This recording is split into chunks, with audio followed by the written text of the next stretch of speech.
নমস্কার বন্ধুরা, পিঁপড়ে কিচেনে স্বাগত।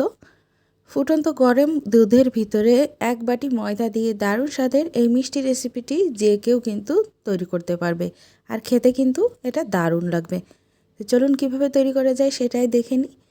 তো একটা কড়াই বসিয়ে দিয়েছি, তার ভিতরে দিয়ে দিলাম 1 লিটার দুধ। আমি 1 লিটার দুধকে আগে থেকেই জাল করে নিয়েছি, আর এটা প্রায় 800 ml হয়ে গেছে। এখন দুধটাকে গরম হওয়ার জন্য এক সাইডে বসিয়ে দিলাম, আর অপর সাইডে একটি কড়াই বসিয়ে দিয়েছি, তার ভিতরে দিয়ে দিলাম 2 চামচ ঘি। ঘিটাকে নেড়ে চেড়ে খুব ভালো করে গরম করে নিতে হবে, আর তারপরেই দিয়ে দেব 1 বাটি ময়দা। ময়দাটাকে খুব ভালো করে নেড়ে চেড়ে ঘিয়ের সঙ্গে মিশিয়ে নিতে হবে। যেমন ঠিক আমরা ময়ান দেওয়ার সময় খুব ভালো করে হাত দিয়ে মেখে নিই, ঠিক সেরকমভাবেই কিন্তু ঘিয়ের সঙ্গে ময়ান দেওয়ার মতো ভেজে নিতে হবে, যেন কোনোভাবে দলাপাকা না থাকে। খুব ভালো করে এটাকে ভেজে ঝুরঝুরে করে নিতে হবে। যত সময় পর্যন্ত ময়দার কাঁচা গন্ধটা চলে না যাবে তত সময় কিন্তু ভালো করে ভাজতে হবে। যদি ভাজা কম হয় তাহলে গরম দুধের ভিতর ময়দাটা দেওয়ার সঙ্গে সঙ্গে কিন্তু দলা পেকে যাবে। তাই অবশ্যই খুব ভালো করে ময়দাটাকে ভেজে নেবেন।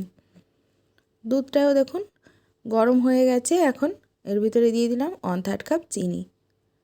চিনিটা খুব ভালো করে মিশিয়ে নেব। মিষ্টিটা আপনারা পছন্দ অনুযায়ী দিতে পারেন, কম বা বেশি।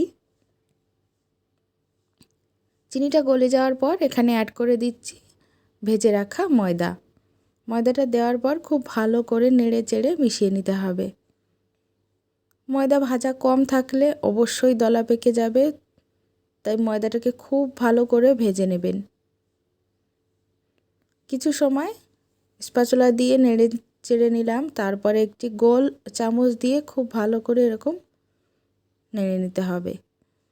এবার গ্যাসের ফ্লেমটাও মিডিয়ামে রেখে একভাবেই এটাকে নাড়াচাড়া করতে হবে, তা না হলে নিচের দিকটা শক্ত হয়ে যাবে আর উপর দিকটা নরম থাকবে। এখন দিয়ে দিচ্ছি 1/3 কাপ গুঁড়ো দুধ।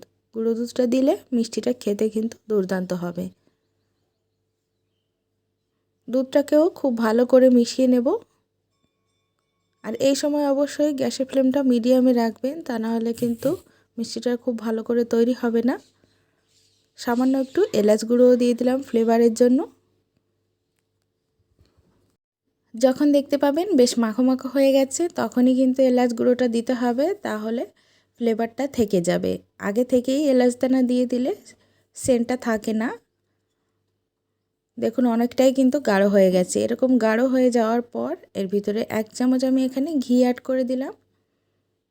ঘিটা দেওয়ার ফলেও কিন্তু খুব সুন্দর একটা সেন্ট এবং ফ্লেভার তৈরি হবে, তাই আমি এখানে ঘি অ্যাড করেছি 1 চামচ। ঘিটা দিয়ে আবারও ভালো করে মিশিয়ে নিলাম। দেখে নিশ্চয়ই বুঝতে পারছেন এটা ঠিক কতটা গাঢ় হয়ে গেছে। উপর থেকে ছাড়লে নিচের দিকে নামতে চাইছে না, ঠিক এরকমভাবেই কিন্তু এটাকে তৈরি করতে হবে।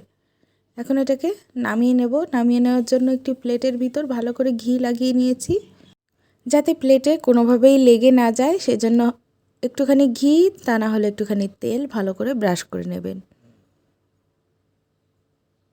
এটা একদম খেতে কালাকাঁদের মতো তৈরি হয়, বা ছানার যে মিষ্টিটা তৈরি হয় ঠিক সেরকম লাগে। তো অবশ্যই বাড়িতে একবার তৈরি করবেন। তো দেখুন অনেকটাই আমি কিন্তু প্লেটের ভিতরে দিয়েছি। এখন এটাকে একটু নাড়াচাড়া করে ভালো করে সেট হওয়ার জন্য রেখে দিতে হবে। উপর দিকটা একটুখানি সমান করে দিচ্ছি, যাতে দেখতে বেশ একটু ভালো দেখায়। আপনারা চাইলে চৌকো যে কোনো পাত্রে ঢেলে নিতে পারেন, তাহলে এটার শেপ দারুণ আসবে দেখতে। খুব ভালো করে উপর থেকে সেট করে দেওয়ার পর উপর থেকে একটুখানি দিয়ে দিলাম আমন্ড কুচি, আর সাথেই দিয়ে দেবো অল্প একটু পরিমাণ কাজু বাদাম কুচি। এটা দিলে দেখতেও সুন্দর লাগে আর খেতেও দারুণ লাগবে। একটি ছুরির সাহায্যে এটাকে কেটে একটু শেপ দিয়ে দিচ্ছি, যাতে দেখতে খুব ভালো লাগে, আর ঠান্ডা হয়ে যাওয়ার পর অনায়াসে এটাকে তুলে খাওয়া যেতে পারে। কেমন লাগলো রেসিপিটা অবশ্যই কমেন্টস করে জানাতে ভুলবেন না। সাথেই বন্ধুদের সঙ্গে শেয়ার করবেন, এবং আমার চ্যানেলে নতুন হলে সাবস্ক্রাইব করে রাখবেন এরকম সহজ রেসিপি আরও পাওয়ার জন্য। কালাকাঁদের যেমন ঠিক চৌকো শেপ থাকে, ঠিক সেরকমভাবেই আমি এটাকে কেটে 1 থেকে 2 ঘন্টার জন্য ঠান্ডা করে নেব। তো আপনারাও বাড়িতে তৈরি করবেন, আশা করছি সবার খুবই ভালো লাগবে। তো আজকের মতো এই পর্যন্তই, দেখা হবে অন্য রেসিপিতে। ততদিন ভালো থাকবেন, সুস্থ থাকবেন, বাই।